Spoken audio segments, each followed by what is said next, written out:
ರಾಜರು ಅಫ್ಜಲ್ ಖಾನನನ್ನು ಕೊಂದಿದ್ದನ್ನು ಧರ್ಮಯುದ್ಧ ಅಂತ ಹೇಳ್ತಾರೆ.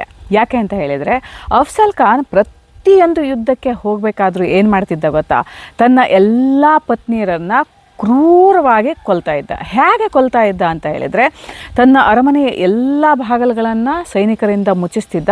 ಒಬ್ಬೊಬ್ಬರೇ ಪತ್ನಿಯರನ್ನು ಆತ ಅಟ್ಟಾಡಿಸಿಕೊಂಡು ರುಂಡವನ್ನು ಕಡಿಯೋದು, ಕೈಕಾಲುಗಳನ್ನು ಕತ್ತರಿಸೋದು, ಹೀಗೆ ಕ್ರೂರವಾಗಿ ಕೊಲ್ತಾ ಇದ್ದ.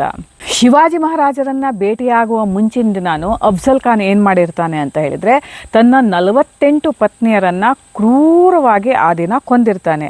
ನಾವು ಇತಿಹಾಸದಲ್ಲಿ ನೋಡ್ತೀವಿ, ಶಿವಾಜಿ ಮಹಾರಾಜರು ಅಫ್ಜಲ್ ಖಾನನನ್ನು ತಮ್ಮ ಹುಲಿ ಉಗುರಿನಿಂದ ಹೊಟ್ಟೆಯನ್ನು ಬಗಿತಾರೆ ಅಂತ ಹೇಳಿ. ಹೊಟ್ಟೆ ಬಗದ ಮೇಲೆ ಏನಾಗುತ್ತೆ, ಆ ಕರಳೆಲ್ಲ ಹೊರಗೆ ಬರ್ತಾ ಇರ್ತದೆ. ಆದರೆ ಅಫ್ಜಲ್ ಖಾನ್ ಏನು ಮಾಡ್ತಾನೆ ಅಂತ ಹೇಳಿದರೆ, ಆ ಮಣ್ಣಿನ ಧೂಳಿನಲ್ಲಿ ಬಿದ್ದಂಥ ಎಲ್ಲ ತನ್ನ ಕರಳನ್ನೆಲ್ಲ ಆರಿಸ್ಕೊಂಡು ತನ್ನ ಹೊಟ್ಟೆಯಲ್ಲಿ ತುಂಬಿಕೊಂಡು ಓಡ್ತಾ ಇರ್ತಾನೆ. ಆದರೂ ಶಿವಾಜಿ ಮಹಾರಾಜರು ಆತನನ್ನು ಬಿಡೋದಿಲ್ಲ. ಆತನ ರುಂಡವನ್ನು ಕತ್ತರಿಸಿ ಹಾಕ್ತಾರೆ.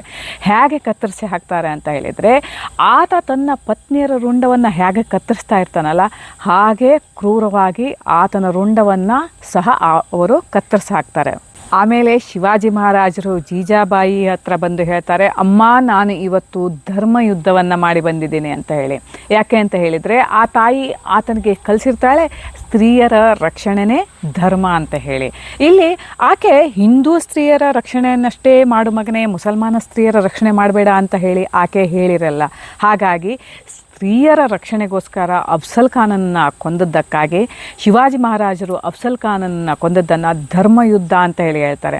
ನಿಜ ಹೇಳಬೇಕು ಅಂದರೆ, ಅಫ್ಜಲ್ ಖಾನನ್ನು ಕೊಂದದ್ರಿಂದ ತುಂಬ ಸಂತೋಷಪಟ್ಟು ಸಂಭ್ರಮವನ್ನು ಆಚರಿಸಿದವರು ಅಫ್ಜಲ್ ಖಾನನ ಸುತ್ತಮುತ್ತಲಿರುವ ಅರಮನೆಯ ಜನರೇ ಆಗಿರ್ತಾರೆ. ಯಾಕೆಂದರೆ ಆತನ ಹಿಂಸೆಯಿಂದ, ಆತನ ಸ್ತ್ರೀಯರಿಗೆ ಕೊಡುವ ಹಿಂಸೆಯಿಂದ ಅಷ್ಟು ರೋಸಿ ಹೋಗಿರ್ತಾರೆ ಅವನ ಸುತ್ತಮುತ್ತಲಿನ ಜನರು.